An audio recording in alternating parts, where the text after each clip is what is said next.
పెట్లూరండి అరితోటి సరోజ గారు సింగరాయకొండ మండలం అండి. 40,000 పంపించారు చంద్రబాబు నాయుడు గారు. 56,000 వచ్చాయి అబ్బాయి. Okay sir.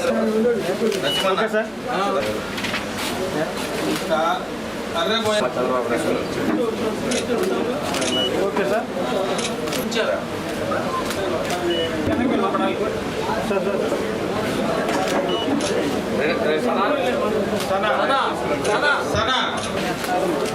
కంచర్ల శ్రీనివాస గారు ఎలవర, Tulluri Subbaratnam, Duddigutta, Chennupalli Venkateswari.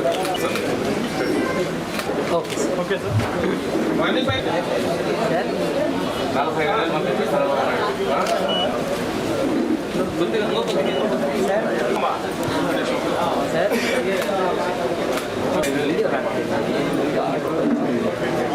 Kakumani Kotaiah Chodavaram. Okay sir. Okay sir.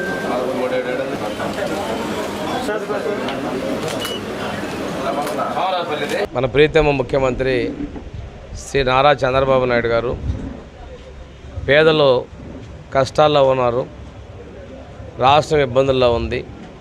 అయినప్పటికీ కూడాను ప్రజల ఆరోగ్యం కోసం ఎవరు కూడా ఆర్థికంగా ఇబ్బంది పాగకూడదనే లక్ష్యంతో ముఖ్యమంత్రి సహాయ నిధి ద్వారా ప్రతి ఒక్క లబ్ధిదారులు ఎవరైతే ముఖ్యమంత్రి సహాయ నిధికి దరఖాస్తు చేసుకున్నారో వాళ్ళందరికీ ఆర్థిక సహకారం మనకి చేస్తూ ఉన్నారు.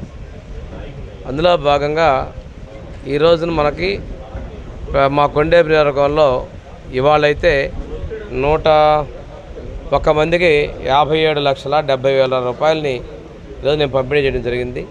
ఇప్పటివరకు మా కొండేపి నియోజకవర్గానికి సుమారుగా 732 మందికి 6,31,00,000 రూపాయలని ముఖ్యమంత్రి సహాయ నిధి నుంచి పంపించడం జరిగింది.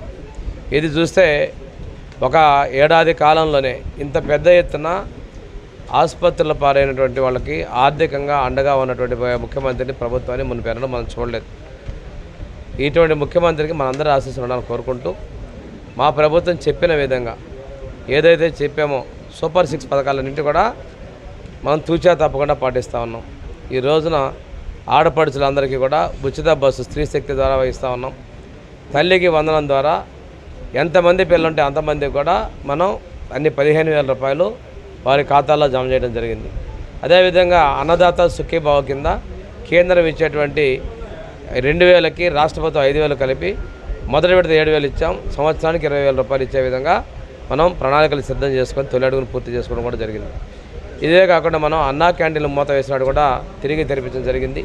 16,000 డిఎస్సి టీచర్ పోస్టులు కూడా మనం రిక్రూట్మెంట్ చేసాం. రేపు 5వ తేదీన వాళ్ళు ఉద్యోగాల్లో చేరేటువంటి పరిస్థితి కనిపిస్తూ ఉంది. ఎన్టీఆర్ భరోసా పెన్షన్లు కష్టకాలంలో ఉన్నప్పటికీ కూడాను 200 రూపాయల పెన్షన్ 2,000 ఆ రోజు తెలుగుదేశం ప్రభుత్వం చేస్తే 2,000 3,000 చేయడానికి గత ప్రభుత్వం గత ముఖ్యమంత్రి ఆపసోపాలు పడుతూ ఆఖరి ఏట్లో 3,000 చేశాడు. మేము వచ్చిన తర్వాత ముందు నుంచి 4,000 ఇస్తామని చెప్పాం.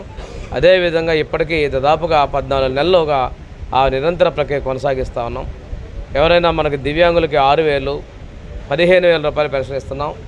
ఏదైనా దీర్ఘకాల వ్యాధులు ఉన్న వాళ్ళకి 10,000 రూపాయలు ఇస్తున్నాం. కొంతమంది అనర్హులు ఉన్నారు, వాళ్ళకి పెన్షన్లని తొలగించమని చెప్పి ప్రజల నుంచి విజ్ఞప్తి వచ్చిన సందర్భంలో వెరిఫికేషన్ చేసి నోటీసులు ఇచ్చాం. నోటీసులు ఇచ్చి మీకు వైకల్యం తక్కువగా ఉంది, మీరు ఎక్కడైనా మళ్ళీ పెద్ద హాస్పిటల్లో అప్పీల్ చేసుకొని పెద్ద హాస్పిటల్లో చెక్ చేసుకోమని ఇస్తే రాద్ధాంతం చేస్తారు వైసీపీ వాళ్ళు ధర్నాలు చేపిస్తారు.